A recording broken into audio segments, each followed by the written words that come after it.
What's going on, guys? Welcome back to another episode of Sold Out, and you see what we have in front of us today. It is the Nike Renew Elevate 3. I know that's a long name. So with that being said, I really wasn't expecting much from this sneaker. It's an $80 shoe. It's a budget sneaker. I figured the traction would be terrible, comfort would be terrible. I really wasn't expecting much from it, like I said, but with that being said, let's get right into the review. Okay, guys, now as always, we are going to be working our way from the top down to the bottom, and there's also something else in this sneaker that I would like to talk about when we get towards the end of the video, so stay tuned for that. It's something that can really help you when you are purchasing a budget sneaker.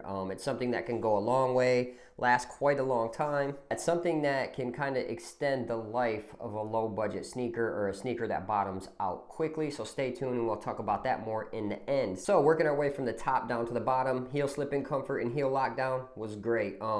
Heel slipping comfort, there really wasn't too much padding back here. It's pretty thin, pretty minimal, but it wasn't no cause for concern. There was enough padding, it did the job. Now down onto the tongue was very, very thin. It looks like there's a lot of padding in there. There isn't. You can't feel any of the fuzz. It kind of feels like it's just material and hollowed out. I really wasn't a huge fan of the tongue. Maybe if they would have ported the tongue a little bit, I think I'd have liked it a little bit more, but they did not do that, so I really wasn't a huge fan of the tongue, but it did feel comfortable and it conformed to your foot. Now, down onto the laces. The laces weren't as bad as I thought. I mean, they're not the best laces. They're just some regular cheapos, but they're not like the cheapest. I think the LeBron Witness had worse shoelaces than this one did, so you should be able to get by with these and at least hooping them for the summer, or at least for a season before you have to buy some new laces. Now down onto materials. I thought the materials were going to be god awful on these. Being an $80 sneaker, you can't expect much from them, but they were actually pretty solid, guys. Very comfortable when you got this on foot. Not just the heel comfort, everything felt very comfortable on foot. It felt like it kind of conformed to your foot. It might stretch a little bit, that's to be determined. I'm not sure as of right now, but I think it'll be okay. I don't think it'll make you move around in the footbed or anything like that. I don't think it'll stretch that much, but for the material, guys, it's just a kind of a cheap mesh. It does feel a little bit padded. Remember they did that with the Jordan 34, and it had a slight thin pad underneath it, which made it a lot more comfortable, I think, than if it would have just been just this mesh. Now, on breathability of this material, I don't think it's going to be very breathable. It is mesh, but it does not look, it's not ported like a lot of other meshes. It doesn't have, the gaps on this are not very big. They are tiny. So as far as heat, and they're a black sneaker, if you're playing with them outdoors, you might get a little bit hot, but I really didn't get that hot in the gym. I also didn't play full games or anything like that. Here in a couple weeks or so, maybe we can get back with you guys and let you know how hot this ran, but it really wasn't a deal breaker for the most part. Now, down on the support and lockdown. I didn't have no issues with support and lockdown. A lot of shoes are gonna be pretty solid in the support and lockdown category because that's what they're for. We need support, we need lockdown when we are playing basketball. Now, this right here, you can see this rubber piece right here comes up where the pinky toe is, giving you more support on this side. And then on this side, this comes up a little bit right here to give you more support. Now, probably not the best support you can get. I mean, it's an $80 sneaker. This right here looks like leather, but it's not. It's kind of a cheap synthetic leather. As far as support and lockdown, yes, there's other sneakers out there that are probably better than this, but I didn't see it to be a huge issue, even though the sneaker is only $80. So now down on the cushion, this sneaker right here has Renew cushion. Similar shape to React. You can kind of see that the shape that it takes here over on this side as well. And then there's also some foam on the bottom as well. But it seemed pretty decent. Now, it wasn't nothing to write home about. I mean, it's an $80 sneaker. It's a low budget sneaker. But I did something that gave this a lot more cushion, and stay tuned. I will let you guys know what I did to get more cushioning and more comfort in this sneaker here in just a second. Down onto traction. So with this being a low budget shoe, I thought I would tear through this thing very quickly outside. I used this inside first just to kind of test the traction. I only slipped out once or twice. I wiped and then I did not slip out again. So I don't know if it was just the dusty floors at my house or something like that when I tried these on. Kind of got a little dust on them. I just had to wipe them a little bit and they did very good for like the half hour that I shot around and kind of did a couple drills. But I think this sneaker will be an absolute beast outside, guys.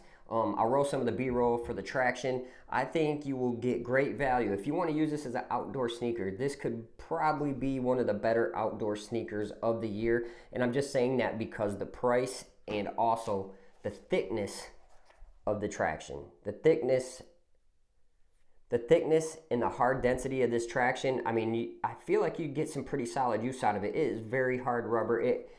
To me, this is what XDR should feel like. Now, when you're getting XDR shoes, they say that it's extreme durable rubber, extra durable rubber. It is not. To me, the last two shoes that I've got, the PG6s and the Kyrie Infinities, have not came like this. This is what XDR should be. This is very hard to the touch. I mean, you can bend it a little bit, but it's harder than any shoe that I have behind me, any shoe that I have in any of my cases. Just really durable. I think it will work great outside. I think this will be a phenomenal sneaker outside, guys. So now on to what I recommend this shoe. Yes, if you guys are low on money, if you just need a sneaker to get you through the summer, I think this sneaker will be the sneaker for you, especially if you're hooping outside. If you have an indoor pair and you're looking for an outdoor pair, this will be your outdoor pair. I do not see nothing wrong with using this outdoors. This thing is an absolute beast for an outdoor sneaker, especially it's all black. A lot of the sneakers that have been coming out, the first colorways will be white, like the PG6s, stuff like that, or the LeBron 19 lows.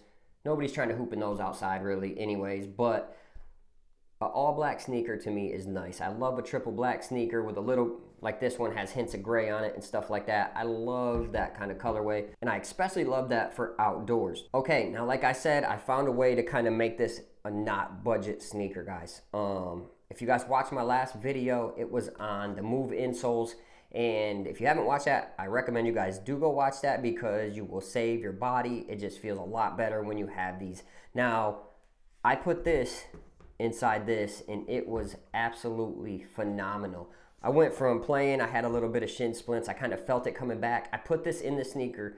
I told my son, I'm like, man, I cannot feel my shin splints at all. All I did was changed to these insoles. These are the Game Days. These are not the Game Day Pros. I have not tried the Game Day Pros in these yet, but these Game Days made this turn into a $130, $140 sneaker. It felt great on foot. The cushioning felt even better. It just felt overall more of a beast of a sneaker. So guys, if you're gonna get something like this, I know you're probably thinking, well, if I buy this and this, it's kind of equivalent to buying like the Currys or something like that. But the thing is with these move insoles, you don't have to just wear them in just these shoes.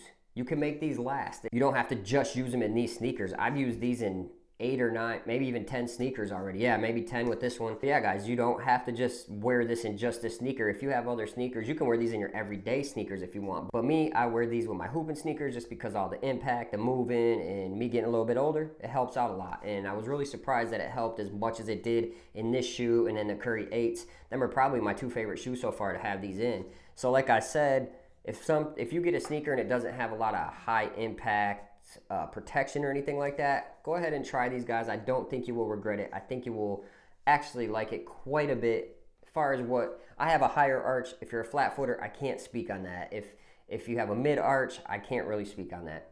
But I have a high arch, I can speak on that. But I love these in my sneakers as of late. So on my recommendations, yes guys, go get you a pair of these Nike Renew Elevate 3s. They are cheap, they are friendly on your parents' wallet, they could be friendly on your wallet. I do not think you can go wrong, especially when you add in something like this, the Game Days. So guys, thanks for watching this video, and we'll catch you on the next episode of Sold Out. Peace.